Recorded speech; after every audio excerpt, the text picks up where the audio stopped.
वो कहते हैं ना, अक्लमंद को इशारा और अहमक को फटकारा। आखिरकार बांग्लादेश के ऊपर अमेरिका ने कार्रवाई की तो बांग्लादेश ने अब अमेरिका से लड़ना शुरू कर दिया है। बांग्लादेश और अमेरिका में जहां भिड़ंत हो रही है, वैसे आपको ये बता दें, अमेरिका और बांग्लादेश की इस लड़ाई में चीन फायदा उठाना चाहता है, जबकि नुकसान भारत का भी हो सकता है। तो वहीं दूसरी तरफ रूसी हेलीकॉप्टर के दुर्घटनाग्रस्त होने के बाद और इस वक्त जिस तरीके से सीमा पर हालात बने हुए हैं, उसे देखते हुए इजराइल अब भारत के रूसी हेलीकॉप्टर में ऐसा क्या करने वाला है जिसे रूस मना करेगा। जानेंगे इजराइल, रूस और भारत के बीच में इन हेलीकॉप्टर्स के लिए क्या चल रहा है। इसके अलावा बहुत कुछ, आइए जानते हैं इन खबरों को विस्तार से। चीन अपने अरबों डॉलर के BRI प्रोजेक्ट में किसी भी तरीके से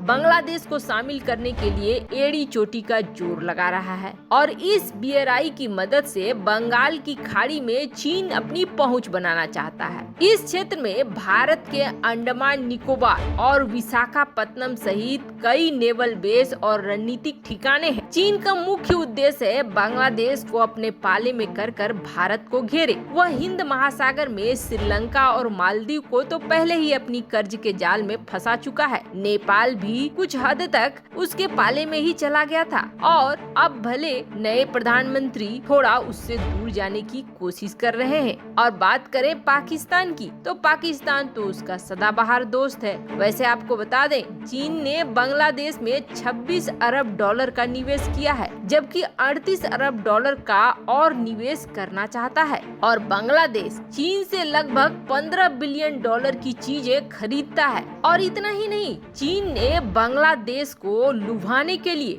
बांग्लादेश के 97% प्रोडक्ट को टैक्स फ्री कर दिया है। और जैसे ही चीन ने ऐसा किया था, वैसे ही बांग्लादेश के राजनयिकों ने इसे ये बताया था कि चीन और बांग्लादेश के बीच बहुत ही अच्छा संबंध हो रहा है, ये तो एक मील का पत्थर है। बांग्लादेश अब कोशिश कर रहा है चीन से दूरी बनाने की भी, तो दूरी बन नहीं पा रही है। इन सब के बीच में अमेरिका के लोकतांत्रिक समिट में बांग्लादेश को नहीं बुलाया गया और उसके ऊपर से बांग्लादेश के ऊपर प्रतिबंध लगा दिए अमेरिका ने। ये प्रतिबंध 2 कारणों से लगाए। एक तो बांग्लादेश के रैपिड एक्शन बटालियन और बांग्लादेश के सेना के कुछ अधिकारी, तो वहीं जो अल्पसंख्यक समुदाय है बांग्लादेश में, उनको सुरक्षा नहीं देने की वजह से, जिसके बाद बांग्लादेश का बौखलाना तो तय ही था। बांग्लादेश ने अमेरिकी राजदूत को बुलाया है और खेद प्रकट किया है और ये कहा है कि इस तरीके से प्रतिबंध लगाकर बिल्कुल सही नहीं किया गया है। दरअसल इस प्रतिबंध के अनुसार अपने रैपिड एक्शन बटालियन के लिए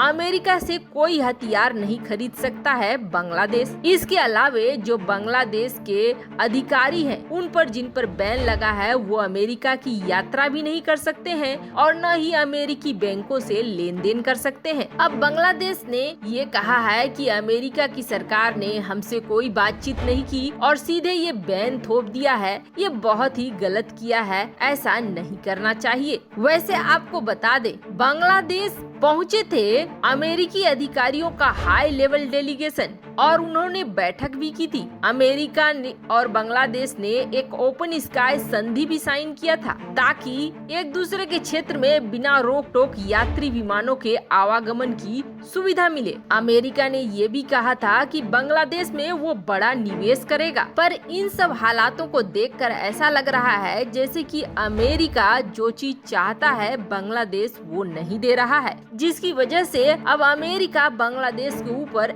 एक्शन लेना शुरू कर रहा है। खैर, इसका प्रभाव भारत पर भी पड़ेगा, क्योंकि इस वक्त रणनीतिक रूप से बांग्लादेश भारत के लिए महत्वपूर्ण हो रहा है और चीन इस मौके का फायदा उठाना चाहता है। चीन चाहता है कि बांग्लादेश के साथ नजदीकियों को और ज्यादा बढ़ाए और उसके बेस पर कब्जा करे। लेकिन अगर बांग्लादेश इसकी अनुमति दे भी देता है चीन को, तो जो हश्र हुआ है श्रीलंका का पाकिस्तान का वही हश्र होगा बांग्लादेश का, ये भी निश्चित है। अगर चीन को अपने बेस देकर बुलाने की कोशिश करता है बांग्लादेश, तो अपने लिए ही सबसे बड़ा गड्ढा पहले खोदेगा। वहीं दूसरी तरफ चीन और भारत के विवाद के बीच जो CDS बिपिन रावत का हेलीकॉप्टर क्रैश हुआ, जिसके बाद चीन ने ये बात भी कह दी कि भारत की तैयारी कैसी है वो दिख रही है। भारत की तैयारी दिख रही है कि चीनी सेना के मुकाबले में बहुत कम है। ये जो हेलीकॉप्टर क्रैश हुआ,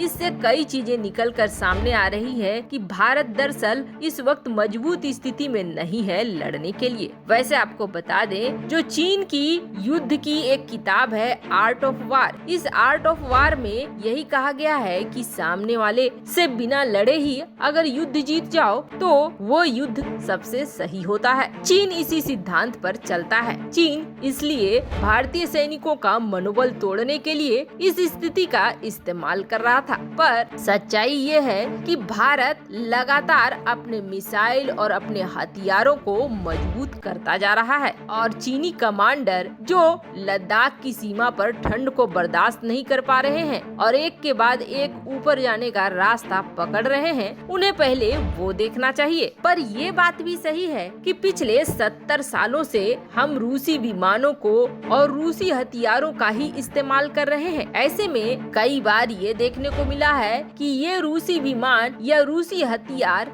उन क्षमताओं को पूरा नहीं कर रहे हैं जो भारत को चाहिए। भारत को दरअसल इजरायली टेक्नोलॉजी से लैस रूसी हेलीकॉप्टर चाहिए जो दो अलग अलग छोर हैं। पर अब भारत इसे चीनी नेवी के खिलाफ इतना ज्यादा एडवांस बना देना चाहता है कि जिस नौसेना पर चीन को गर्व है वो नौसेना टिक न पाए। भारत के पास रूसी कामकोव का 28 हेलीकॉप्टर्स हैं। ये हेलीकॉप्टर्स एंटी सबमरीन हेलीकॉप्टर्स हैं। 500 मीटर तक जो सबमरीन पानी के अंदर हो और ऊपर हो, उन्हें मारकर गिराने की क्षमता रखता है ये हेलीकॉप्टर। और सबसे बड़ी बात ये है कि ये हेलीकॉप्टर दिन और रात किसी भी वेदर कंडीशन में काम करता है। और इससे भी बड़ी बात ये है कि इसके जो रोटर, इसके जो ब्लेड्स हैं, उनको फोल्ड किया जा सकता है। इनको स्टोर करना और कहीं ट्रांसपोर्ट करना बेहद आसान होता है। पर अब इस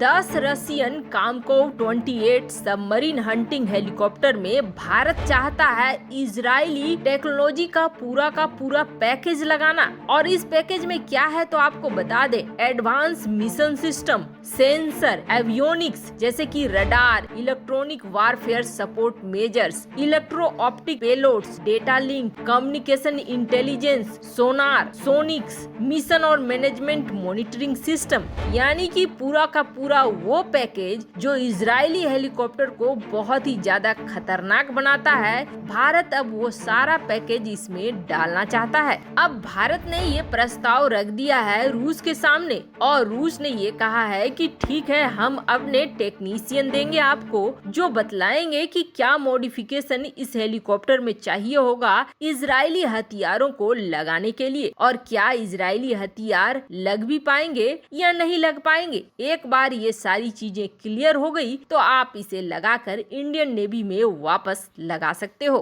खैर, भारत की ये बहुत अच्छी पहल है अपने मौजूदा फ्लीट को काफी एडवांस बनाने के लिए। वैसे आपको क्या लगता है, क्या भारत सही रणनीति अपना रहा है? कमेंट कर अपनी राय जरूर बताएं। जल्द मिलते हैं अगले वीडियो में नई खबर के साथ।